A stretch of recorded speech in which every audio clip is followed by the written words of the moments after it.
If you want the calm, control, and options that the top 1% enjoy, you must start handling money the way they do, today, not someday. For most people, the problem isn't the size of their paycheck, it's the way they think about that paycheck. They don't track where their cash goes. They don't plan beyond the next bill. They avoid the uncomfortable questions about debt, waste, and habits. So they stay trapped in a cycle of stress and survival, forever reacting, forever behind. The top 1% play an entirely different game. They treat money as something that deserves precision and respect. They know in detail where every dollar comes from and where it is going. They make small, smart moves every day instead of waiting until everything is on fire. Their advantage is not just higher income, it is a stronger mindset, tighter systems, and a disciplined relationship with money. This isn't about chasing millions overnight. It's about learning to think, act, and decide like people who are consistently ahead, calm instead of panicked, prepared instead of scrambling, deliberate instead of drifting. If you're exhausted from living paycheck to paycheck, anxious every time a notification pops up, and tired of pretending everything is fine when it's not, this is your call to wake up.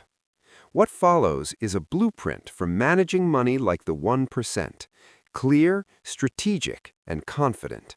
You'll learn how to clean up financial chaos, respect every dollar, grow income without selling more hours, break emotional spending, build real savings, ignore empty status games, use money for freedom rather than fake happiness, confront your debt, study how wealth is really built, and make daily decisions that quietly move you into a different class.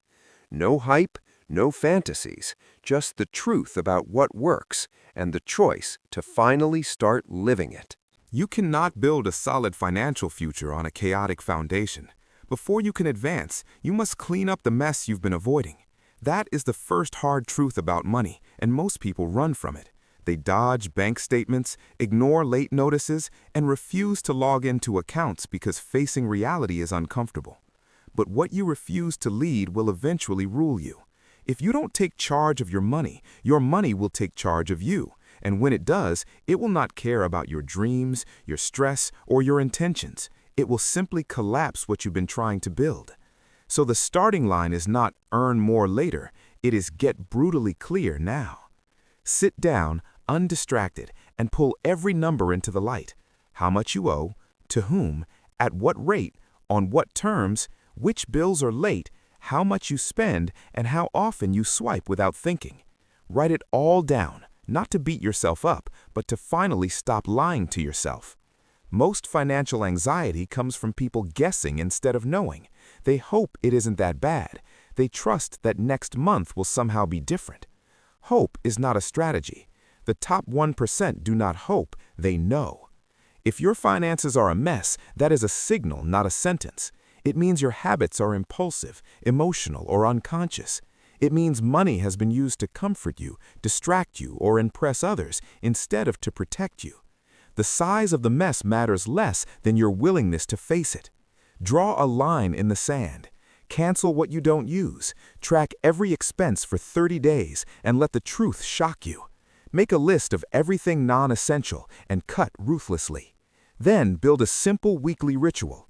Sit down, review your numbers, update your totals, and ask, am I getting better or worse? The moment you stop hiding and start measuring, you move from victim to builder. Discipline is not punishment, it is dignity. Cleaning up your financial life is not glamorous, but it is the difference between slowly drowning and finally learning to breathe. Most people never build real wealth for a simple reason. They have never learned to respect money. They hustle for it, spend it, complain about it, and chase more of it, but they do not treat it as something worthy of structure, attention, and care. When you don't respect something, it doesn't stay with you. That's why so many people repeat the same cycle year after year. Earn, spend, regret, repeat. It isn't bad luck or a cruel economy. It is the result of a careless relationship. Respect starts in your thinking and your language. If you constantly say, "I'm terrible with money," or "I'm always broke," you're not just describing your situation, you are programming your identity. And identity drives behavior. The 1% refuse to speak like victims. They speak like stewards. I am learning to handle money wisely. I make intentional choices. I'm building a stronger financial future. That shift in words leads to a shift in actions. Respect is not about worshiping money. It is about recognizing its power to shape your life for better or worse. Treated well, money builds safety, opportunity, and peace of mind. Treated poorly, it creates chaos, dependence, and constant stress. You show respect in small daily decisions, checking your accounts instead of avoiding them, pausing before you purchase, asking, "Is this smart?" instead of, "Is this fun?" You also show respect by giving every dollar a clear job. Money without a plan disappears. The wealthy rarely dump everything into a single account and hope for the best. They create structure, separate accounts for bills, saving, investing, and guilt-free enjoyment. They don't rely on memory, they rely on systems. Respect also means refusing to use money as an emotional bandage. Shopping to escape boredom, stress, or insecurity is not self-care, it is self-sabotage. The 1% don't buy to feel better, they use money to build better lives. They see each dollar as a worker they earned through time and energy, and they refuse to waste that effort on things that add no real value. You don't need a high income to begin treating money this way. Respect is a habit you build with $10 the same way you build it with 10,000. If you will not protect a small amount, you will not protect a large one. Money flows toward people who manage it with quiet responsibility, not toward those who flash it for attention. You do not escape financial pressure by simply working longer and harder. There are only 24 hours in a day, and if every dollar you earn is tied directly to those hours, your potential is capped before you even begin. The people in the top 1% understand this early. They know that while time is limited, value is not. Their question is never, "How can I work more?" but "How can I create something that earns even when I'm not present?" The first mindset shift is to stop seeing yourself only as a worker and start seeing yourself as a creator of value. Ask, what skills, experiences, or insights do I already have that solve problems for other people? What do people come to me for help with? Hidden inside those answers are the seeds of scalable income, services that can be packaged, digital products that can be sold repeatedly, systems that can be delegated to others, small businesses that can grow beyond your own effort. Getting paid once for your time is good. Getting paid repeatedly for something you built once is leverage. The wealthy constantly look for leverage. They stack skills, combining, for example, decent writing with basic marketing or technical knowledge with communication to become more useful and more rare. They use technology and automation to remove low-value tasks from their day so they can spend more time on activities that create income at scale. They raise their prices as their value rises instead of staying stuck in low-paying patterns out of fear. And they are willing to spend money to buy time, outsourcing tasks, investing in tools, or building teams because they understand that protecting their focus is one of the highest return decisions they can make. You can also grow income by changing what you do with the gap between what you earn and what you spend. Most people upgrade their lifestyle with every raise. The 1% invest the difference. They put saved money to work in assets, index funds, real estate, businesses, or other ventures aligned with their knowledge and risk tolerance, so that over time, money begins to earn money. This doesn't happen overnight. It starts small, often with tiny amounts, but the principle is powerful. Stop relying solely on sweat and start building systems. Measure your income not only by how much you make, but by how much continues to arrive even when you are resting. That is the income that buys freedom. One of the most destructive money habits is using spending as a way to feel better. When you're stressed, lonely, insecure, or bored, it's easy to reach for your wallet or your phone. A new outfit, a gadget, a takeaway meal, something to create a momentary high. For a few minutes, it works. You feel distracted, rewarded, soothed. But the feeling fades, the bill remains, and over time you build debt, clutter, and regret instead strength. You are not buying happiness, you are buying numbness. To break this pattern, you must learn to see what is really happening in the moment before you spend. Emotional spending is rarely about the object itself. It is about avoiding an emotion.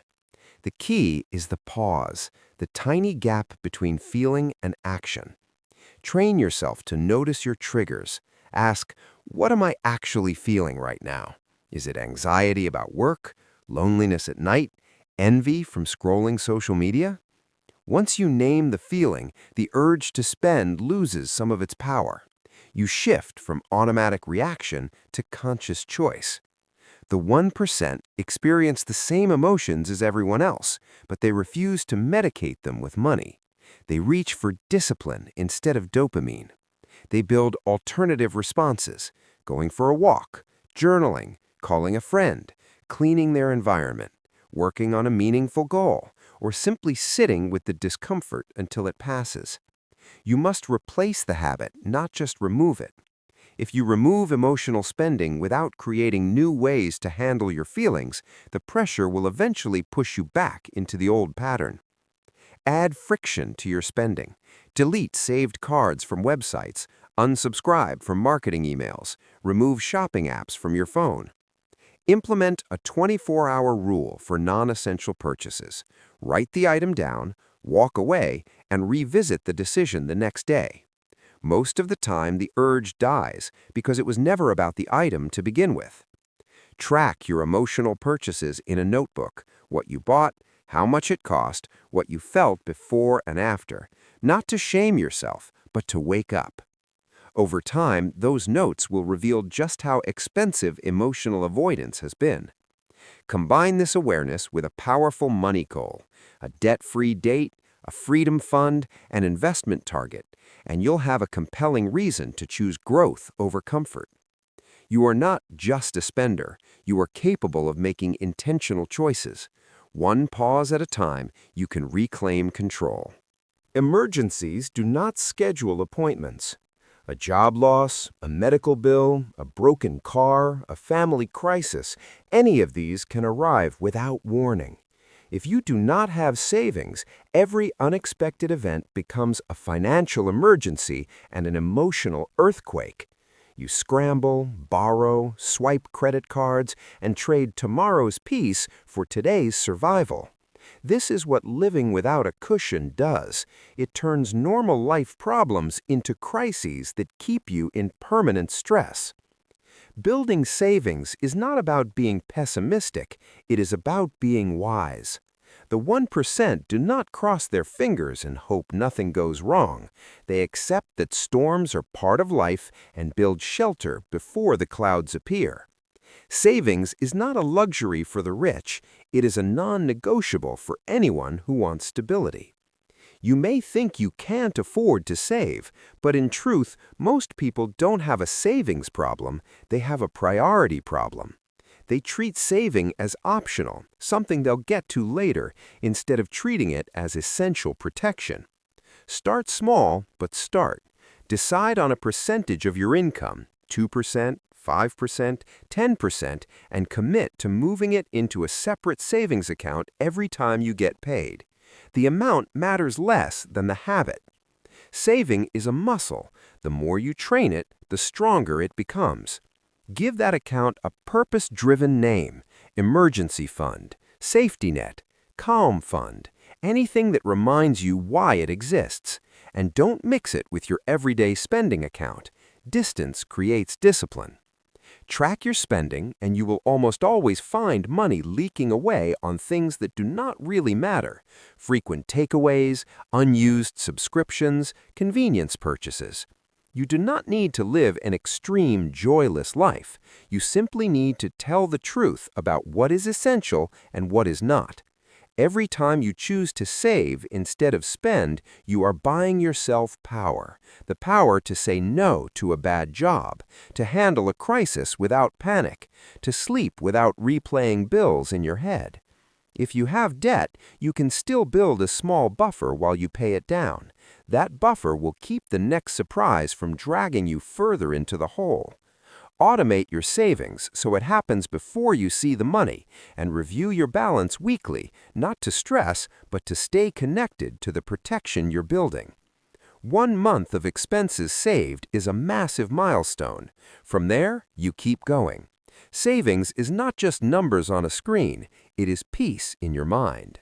Spending money to impress other people is one of the quickest ways to stay broke and dissatisfied. You upgrade the car, chase brands, buy the newest phone, over-decorate your home, all to send a message: "Look at me, I'm doing well." For a moment, it works. Someone compliments your purchase, likes your post, or seems impressed. But the attention is brief, and when it fades, you are left with payments, pressure, and a lifestyle you may not even enjoy. You have traded long-term security for short-term approval. At the root of this habit is insecurity. When you aren't grounded in who you are, you try to buy an identity. You hope nicer things will make you feel significant, respected, accepted. But external validation is a bottomless pit. The more you feed it, the more it demands. Most of the people you're trying to impress are too busy worrying about their own image to think about yours. You're sacrificing your future to impress people who won't remember what shoes you wore last month. The top 1% understand that real wealth is quiet. They don't need to prove they have money by displaying it. They care more about freedom than about applause. They choose reliable over flashy, comfortable over performative, strategic over trendy. Many people with the loudest lifestyles are, behind the scenes, drowning in debt and anxiety. Don't copy someone's highlight reel if you wouldn't trade places with their real life. Redefine success on your own terms. Maybe success for you is waking up debt-free, having savings in the bank, being able to help your family, or building work you actually enjoy. Those goals are far more meaningful than a logo on your chest. Start practicing simple confidence. Wear clean, basic clothes that fit your budget. Drive a car that's paid for and dependable. Live in a home that supports your goals instead of choking them. Try going 30 days without buying anything to impress others, and watch how much lighter you feel. Pay attention to what triggers status spending: social media scrolling, certain friends, certain environments, and reduce your exposure. Surround yourself with people who value your character, not your possessions. Track how much you've spent in the past year just to look good, and imagine what that money could have done in savings, investments, or skills. You do not owe anyone a performance. The less you live for other people's opinions, the faster you can build a life that actually satisfies you. Money itself is neutral. It is a tool. The way you use that tool determines whether it builds a prison or creates freedom. Most people use money to chase feelings, excitement, comfort, distraction, entertainment. They work hard, feel drained, and then spend to escape that feeling. A trip, a night out, another purchase that promises happiness. The relief is temporary, so the cycle repeats. They are not using money to improve their lives. They are using it to avoid their lives. Freedom looks very different. Financial freedom means having choices. The choice to leave a toxic job, to rest when you need it, to help someone you care about, to take a risk on a new path, to live by your values instead of your bills. It is not about never working. It is about not being trapped by work you hate. The 1% aim their money at this kind of freedom. They use money to buy time, options, and control, rather than fleeting thrills. To start using money for freedom, you must stop trading your future for a momentary mood. Every time you swipe for a quick hit of pleasure, ask yourself, is this purchase building anything that will still matter a year from now? Often the answer is no. Real happiness is not something you buy, it is something you build through growth, contribution, and integrity. Money can support that process, but it cannot replace it. Define what freedom means for you in clear terms. Is it being debt-free? Having 6 months of expenses saved? Earning enough from investments or a business that you're no longer dependent on one employer? Write it down. When that picture is sharp, your decisions change. The new question becomes not, can I afford this, but is this worth it in light of the freedom I'm building? That single shift can transform your spending. Practice delaying gratification. When you want to buy something non-essential, wait. Give yourself space to think. If, after a week, the purchase still aligns with your values and your plan, you can decide with a clear head rather than a clouded emotion.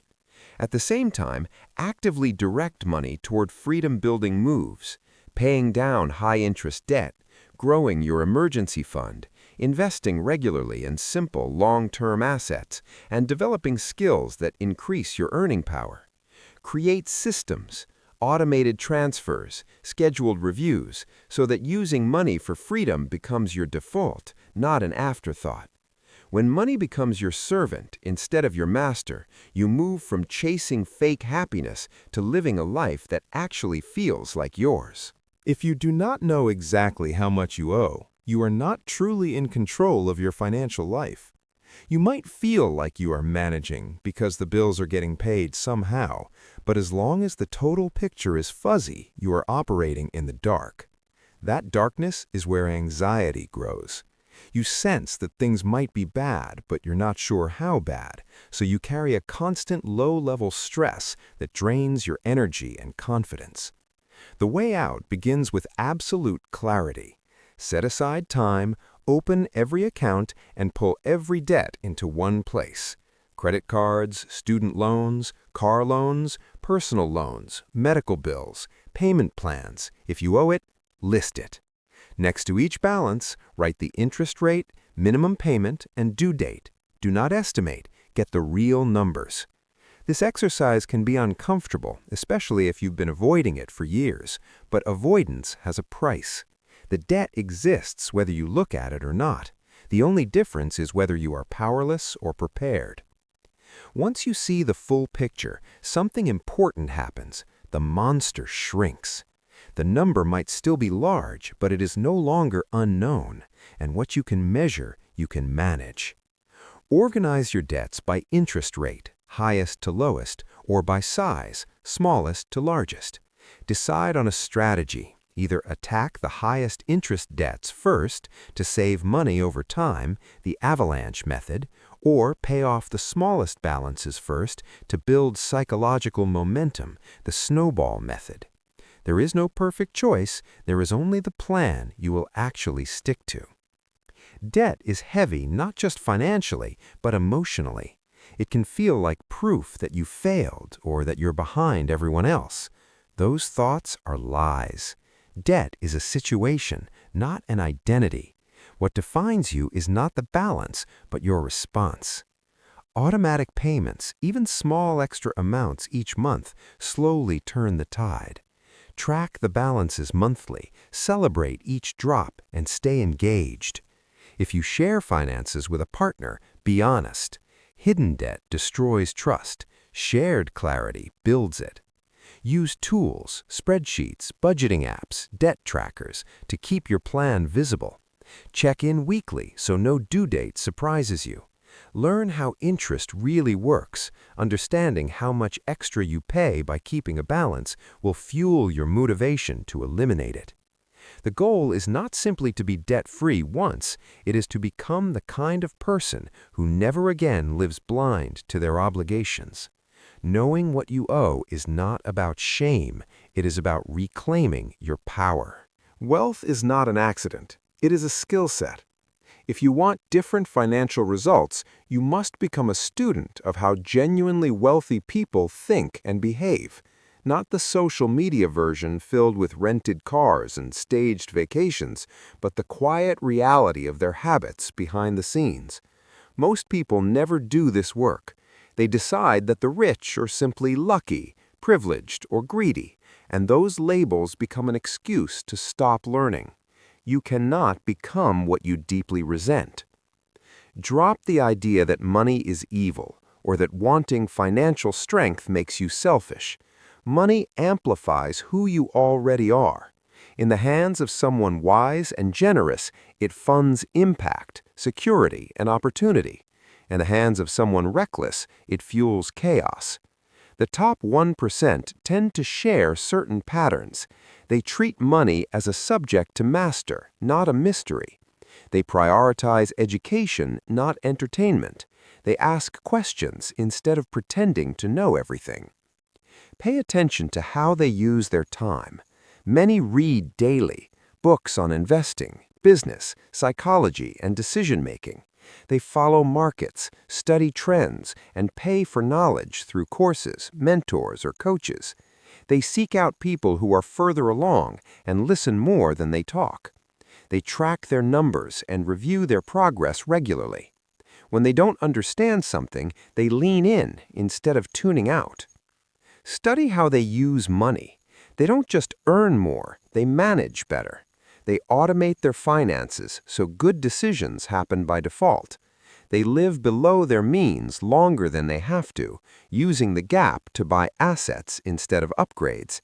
They rarely rely on a single stream of income, building additional flows through investments, side businesses, partnerships, or intellectual property. They understand that wealth is built by owning things that produce cash flow, not by just collecting paychecks and buying liabilities. Notice their relationship with failure. Wealthy people aren't successful because everything they touch turns to gold. They are successful because they are willing to try, fail, adjust, and try again. They view mistakes as tuition, a cost of learning, rather than as reasons to quit.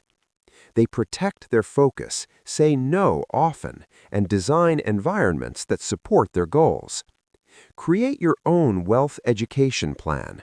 Choose a few high-quality books, podcasts, or courses on money and commit to learning every week.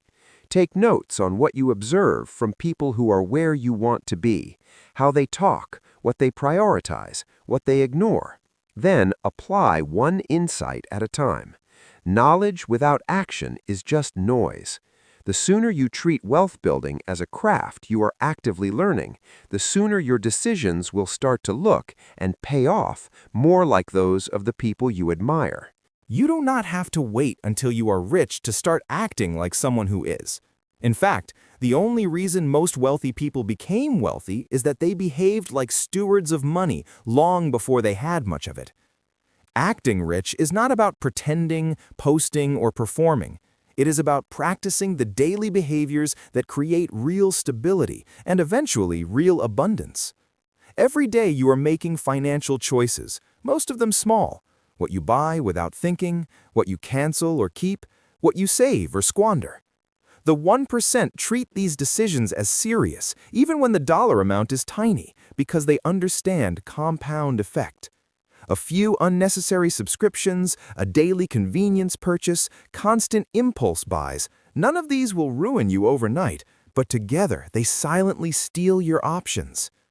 Acting rich means you stop telling yourself that small things don't matter and start treating every dollar as an employee that should be put to work. Build simple systems that make smart behavior automatic. Pay yourself first. Set up an automatic transfer to savings or investments on payday before you touch the rest. Create a realistic budget based on real numbers, not wishful thinking, and review it weekly. Track your net worth, even if it's negative at first. Watching it improve over time will keep you engaged. Keep your fixed expenses intentionally low so you're never one paycheck away from panic. Avoid debt for things that don't grow or produce income. Acting rich also means thinking long-term. Before you spend, ask, is this choice making my life easier or harder 6 months from now? Choose the future over the impulse as often as you can. Surround yourself with people and ideas that normalize discipline, saving, and investing instead of reckless consumption. Use boredom as a signal to build, read, learn, create value instead of as a trigger to shop. You don't need perfection, you need consistency. You will make mistakes, you will have weeks that don't go to plan. What matters is that you keep returning to the path. Track, plan, save, invest, learn. Over time, these quiet decisions add up to something loud, a life where you are no longer controlled by money, stress, or other people's opinions. That is what it actually means to be rich. Not just having more, but living with calm, choice, and control. Start acting like that person now with whatever you have. Do that long enough, and you won't just be managing money like the 1%, you'll be joining them. The first step to living like the 1% is not earning more. It is facing the truth about the mess you are already in. You cannot fix what you refuse to see. Most people live in a fog. They don't know exactly how much they owe, how much they spend, or where their money actually goes. They guess, they hope, they avoid. But hope is not a financial plan. You must sit down in complete honesty and put every single number on paper. Every credit card, loan, bill, subscription, overdue payment, and random expense. List the balances, interest rates, due dates, and minimum payments. It may be uncomfortable, it may be embarrassing, but avoiding reality is what got you here. The 1% do the opposite. They live in data, not denial. They know their numbers precisely, so they can make precise decisions. When you bring everything into the light, the anxiety in your mind begins to weaken because the unknown turns into something you can measure and manage. This is about taking your power back. No more surprises, no more guessing, no more lying to yourself that it's not that bad. It is what it is, and now you are finally strong enough to look it in the eye. Once the full picture is clear, you can build a real plan. Which debts to attack first, what to cut immediately, what must be paid on time every month, and how to stop the bleeding. Financial transformation does not start with a raise, it starts with ruthless honesty. The foundation of a new life is this decision: I will no longer hide from my money. You do not build wealth by luck, you build it by treating money with deep respect. Most people use money carelessly. They see it as something that just comes and goes, a tool to survive the week or satisfy a craving. The 1% see money as a powerful resource that deserves structure, attention, protection, and purpose. Respect begins with how you think and talk. When you say, "I'm bad with money," or "I'm always broke," you're not just describing your situation, you're reinforcing it. The rich never speak like victims, they speak like students and stewards. I'm learning to manage money well. I make smart choices with what I have. I'm building a stronger financial future. Respect shows up in systems. Money without a plan disappears, so you create separate accounts, one for bills, one for savings, one for investing, one for guilt-free fun. You give every dollar a job instead of letting it wander. You check your accounts regularly, not with fear, but with responsibility. You don't swipe first and think later. You pause and ask, is this the smartest use of the time and energy I exchanged for this money? You stop gambling, stop chasing quick wins, stop making emotional, impulsive purchases.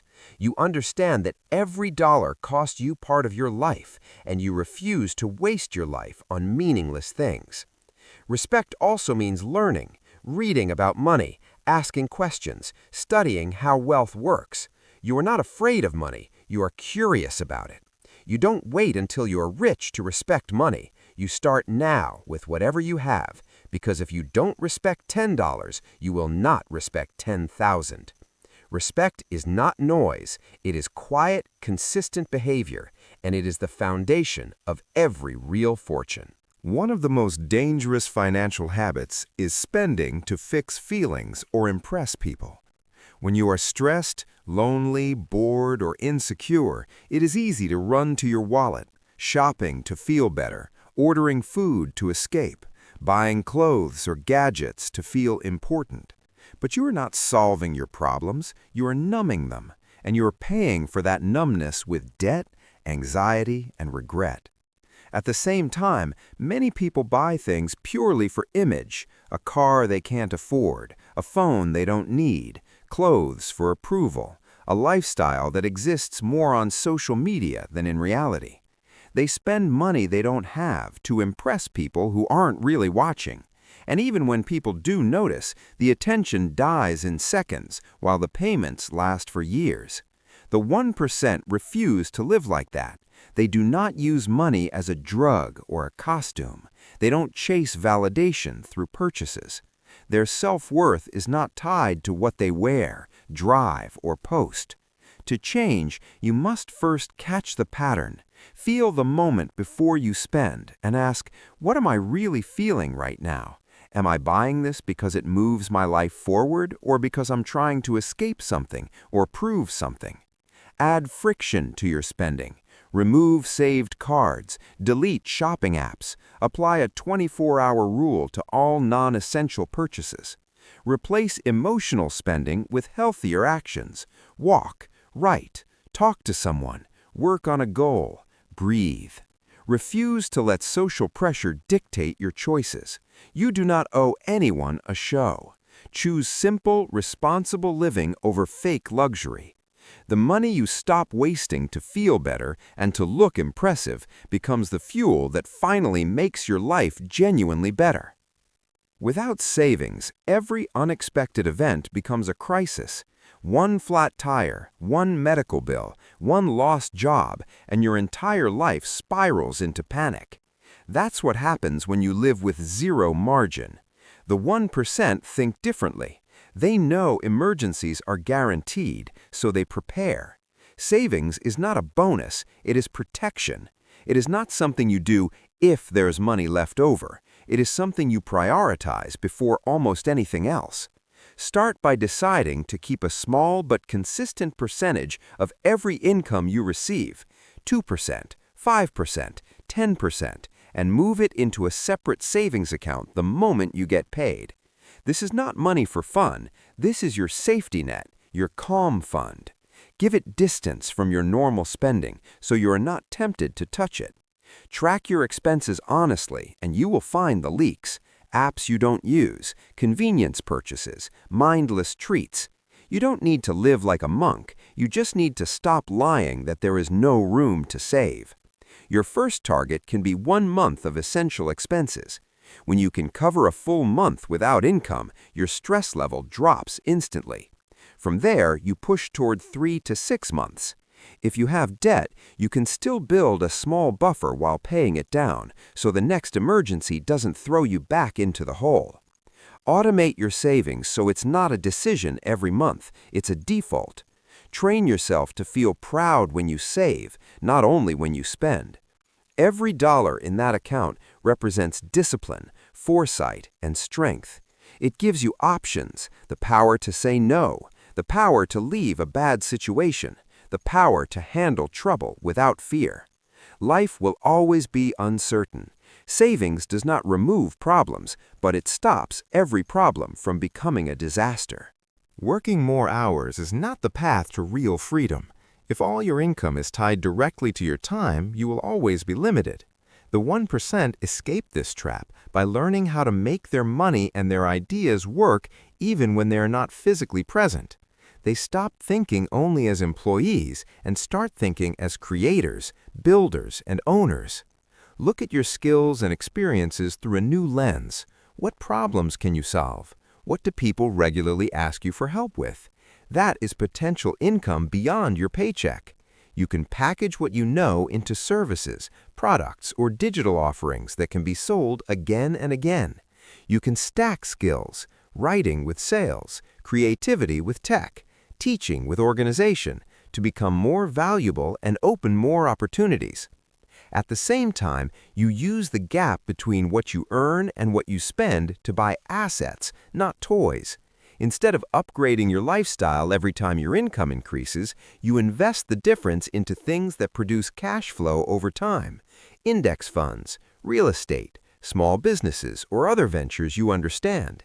This is how money begins to work for you. You also use automation, systems, and eventually other people's time to multiply your results. You stop equating busyness with success. You measure your income not just by how much you make, but by how much continues to come in when you're resting. Most people use money to chase quick pleasure.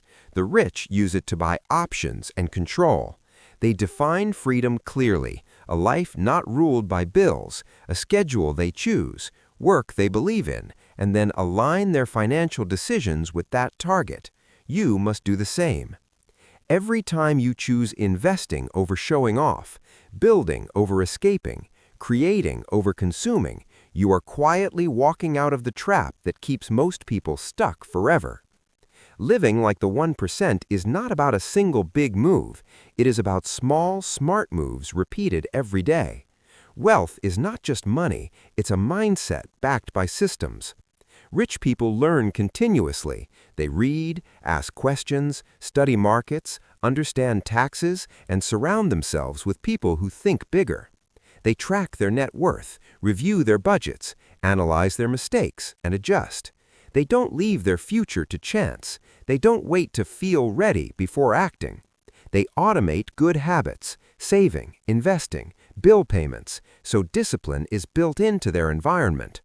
They guard their time, avoid distractions, and say no to things that do not align with their goals. They don't chase trends, they follow principles, and they keep going when others quit, seeing failure as feedback, not as a final verdict. To join them, you must build your own simple system: weekly money reviews, automatic transfers, clear goals, constant learning, and honest tracking. You must change your environment: less comparison, more education; fewer consumers, more builders. You must stop waiting for more income to become responsible and start being responsible with what you have now. Acting rich is not about pretending, it's about preparing. Spend less than you earn, give every dollar a purpose, kill useless debt, protect your future before you please your impulses. Every day, ask yourself, what am I building today? What am I learning? What decision can I make right now that my future self will thank me for? Do this long enough and the transformation is inevitable. You will not just talk about managing money like the 1%, you will live it.